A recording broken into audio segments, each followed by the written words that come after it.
Salam sepak bola, teman-teman netizen atau warganet yang saya hormati semuanya. Welcome back ke konten terbaru dari channel YouTube Triple B. Dan di konten terbaru hari ini saya ingin memberikan preview dari dua pertandingan di English Premier League. Yang pertama antara Manchester United versus Everton, dan yang kedua antara Wolves versus Chelsea. Memang ada big match lainnya ya, antara Liverpool versus Arsenal. Tetapi kan big match tersebut akan dimainkan pada hari Minggu. Jadi lebih baik saya memberikan preview dari dua pertandingan yang melibatkan dua tim besar lainnya yang akan dimainkan malam hari ini waktu Indonesia Barat. Pertama-tama tentu saya ingin memberikan preview dari pertandingan antara MU versus Everton. Yang kita tahu adalah pertandingan yang penting bagi kedua klub ini. Bagi Manchester United, mereka perlu meraih kemenangan supaya mereka masih bisa tetap bertahan di zona 4 besar, karena di bawah mereka ada Tottenham Hotspur dan juga Brighton yang siap mengambil posisi mereka. Sedangkan bagi Everton, mereka wajib juga meraih kemenangan supaya mereka bisa menjauh dari zona degradasi. Dan memang faktanya teman-teman bahwa setelah menjadi juara dari Piala Liga Inggris, Manchester United baru berhasil meraih 1 kali kemenangan di Premier League. Betul kan, di pertandingan sebelum ini lawan Brentford dengan skor 1-0. Tetapi secara permainan, saya melihat permainan MU lawan Brentford jauh lebih baik daripada di pertandingan-pertandingan sebelumnya pasca mereka menjadi juara dari Piala Liga Inggris. Sedangkan bagi Everton memang faktanya tim ini belum terkalahkan di 4 pertandingan terakhir mereka di Premier League. Betul kan teman-teman? Tetapi mereka kebanyakan mencatat hasil draw. Kenapa? Karena tim ini mengandalkan strategi defensif. Jadi pelatih baru mereka, Sean Dyche ini, dengan jelas ya kita bisa melihat meminta para pemain dari Everton itu bermain agresif, bermain compact, pokoknya bertahan dulu. Menyulitkan para pemain tim lawan itu mencetak gol, kemudian membangun counter yang cepat. Dalam beberapa pertandingan skema ini berhasil. Tetapi dalam beberapa pertandingan juga mereka kesulitan, apalagi ketika mereka menghadapi tim-tim yang mengandalkan frontal attacking. Jadi ketika berhadapan dengan Everton ini teman-teman, apalagi ketika bermain di kandang sendiri, sebuah tim itu harus bermain frontal attacking. Frontal attacking itu artinya apa sih? Bukan berarti semua pemain ikut menyerang, enggak. Jadi artinya dari fullback harus ikut mendukung serangan, dari tengah harus ikut mendukung serangan, dan tentunya dari para pemain yang bermain di depan harus juga ikut terlibat dalam proses membantu serangan. Buat apa? Supaya menyulitkan para pemain Everton melakukan pressing dan tentunya marking, karena pressing dari Everton ini adalah double press. Artinya satu pemain akan mendekati pemain tim lawan yang menguasai bola, pemain lainnya akan mengawal pemain dari tim lawan tersebut yang melakukan pergerakan tanpa bola. Jadi harus ada lebih banyak pemain yang terlibat dalam proses membangun serangan. Memang resikonya besar. Resikonya bisa kena counter attack, tetapi tim tersebut harus bisa cepat melakukan recovery. Artinya kuncinya dari Manchester United adalah transisi dari bertahan ke menyerang, dan juga setelah menyerang kembali bertahan. Itu sangat penting lawan Everton. Dan Everton seperti biasa dengan pelatih mereka Sean Dyche akan mengandalkan formasi 4-1-4-1 atau juga 3-5-2. Nah artinya bagi para pemain Manchester United, mereka harus bisa lebih solid di tengah. Artinya mereka harus bisa bermain lebih agresif di tengah dan tentu memanfaatkan skill individu mereka.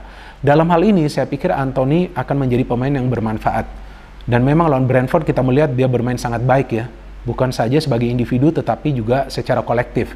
Jadi saya pikir peran Anthony akan sangat dibutuhkan di pertandingan ini teman-teman. Dan memang Everton ini adalah tim yang mengandalkan beberapa pemain muda juga ya. Tetapi saya melihat secara kolektivitas dalam urusan membangun serangan mereka agak begitu bagus sih. Jadi kuncinya bagi Manchester United adalah mereka bisa menyerang secara frontal, mengurung para pemain Everton di ruang pertahanan mereka sendiri, dan cepat memblok upaya mereka di tengah ketika mereka coba untuk membangun sebuah counter attack, karena mereka tentu akan mengandalkan pemain-pemain mereka dari second line seperti Iwobi, kemudian ada juga Davis ya, untuk membangun sebuah proses serangan yang cepat. Di depan kan kayaknya yang akan main ini Gray ya, karena Dominic Calvert-Lewin dikabarkan belum fit 100%. Jadi dari Manchester United memang masih absennya Eriksen dan Casemiro mempengaruhi ya kekuatan mereka di tengah. Tetapi kan seperti yang pernah saya katakan, itu jangan dijadikan alasan. Jadi Erik ten Hag harus juga bisa memanfaatkan sumber daya pemain yang dia punya di squad. Artinya untuk pertandingan ini kemungkinan Sabitzer dan McTominay yang main, atau mungkin juga Sabitzer bersama Fred yang bermain di tengah. Kuncinya ini bagi Sabitzer dengan Fred atau dengan McTominay ini harus bisa punya sinergi yang baik dengan pemain yang berada di depan mereka seperti Bruno, Sancho, Anthony atau juga Rashford ya. Sedangkan di pertahanan ya kayaknya akan sama ya, Varane dan juga Martinez yang bermain. Nah feeling saya nih teman-teman, MU akan bisa meraih kemenangan di pertandingan ini ya. Memang Everton tentu akan bermain agresif, tetapi ya saya melihat materi pemain MU masih jauh lebih baik ya. Apalagi mereka sudah menang kemarin lawan Brentford kan. Tentu kepercayaan diri mereka semakin baik. Jadi feeling saya nih MU akan menang. Kalau bagi saya ini persentase untuk pertandingan ini adalah 60% MU dan 40% Everton. And now to the second match, Wolves versus Chelsea. Ini juga pertandingan penting nih bagi Chelsea. Walaupun Chelsea ini tampak sulit untuk bisa menyelesaikan musim kompetisi ini dengan berada di top 4 atau di zona 4 besar. Tapi mereka masih punya peluang teman-teman secara matematis. Nah, caranya mereka harus bisa meraih kemenangan di setiap pertandingan mereka di sisa musim ini. Memang itu gak gampang, apalagi nanti ada lawan Arsenal juga kan. Tetapi ya targetnya harus seperti itu. Dan yang uniknya kan sekarang Chelsea dilatih oleh Frank Lampard lagi. Pelatih yang sebelumnya dipecat dan diganti dengan Thomas Tuchel.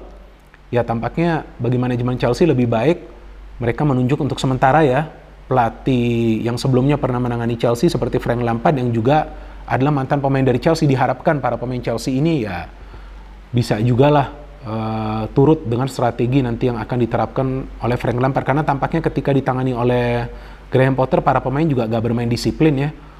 Kita lihat kan di pertahanan sering kehilangan bola, kemudian banyak sekali itu chance untuk mencetak gol tetapi sering miss. Namun anehnya nih ketika bermain di Liga Champions para pemain Chelsea bagus banget. Nah tampaknya nih di Premier League yang mereka kurang termotivasi ya. Nah sekarang masuknya Lampard ya tentu untuk memberikan motivasi lah kepada para pemain, apalagi dia kan mantan pemain juga, dia lama ya berkarir di Chelsea dan juga sukses di Chelsea. Tapi kan Chelsea ini sebetulnya gak ada masalah dengan materi pemain mereka bagus, cuma masalahnya dengan performa dari para pemain. Nah saya harapkan jika Sterling ini bisa dimainkan, Sterling ini bisa memberikan perbedaan teman-teman di pertandingan ini. Dan lawan mereka Wolves memang untuk sementara berada di papan bawah, tetapi di zona papan bawah, tetapi tim ini kalau main di kandang kuat. Apalagi mereka dilatih oleh pelatih asal Spanyol yang mengandalkan compact football dan quick counter attack. Nah Chelsea harus hati-hati dengan counter attack. Apalagi kita tahu bahwa para pemain Chelsea ini biasa bermain direct football. Ketika bermain direct football, biasanya para pemain yang bermain di pertahanan mungkin ya, kalau masih pakai skema 3 center back, ini kan Lampard yang sekarang latih, kalau dia tetap pakai skema 3 center back, ini biasanya akan ikut naik nih untuk membantu serangan. Nah mereka harus hati-hati. Karena Wolves ini punya pemain-pemain yang skillful dan juga cepat. Kita tahu kan banyak pemain asal Portugal, mereka pasti akan merancang counter yang cepat. Jadi kuncinya bagi Chelsea, mereka harus bisa mengatur tempo permainan. Mainlah sedikit possession, jadi jangan selalu bermain direct ketika sebelumnya dilatih oleh Graham Potter.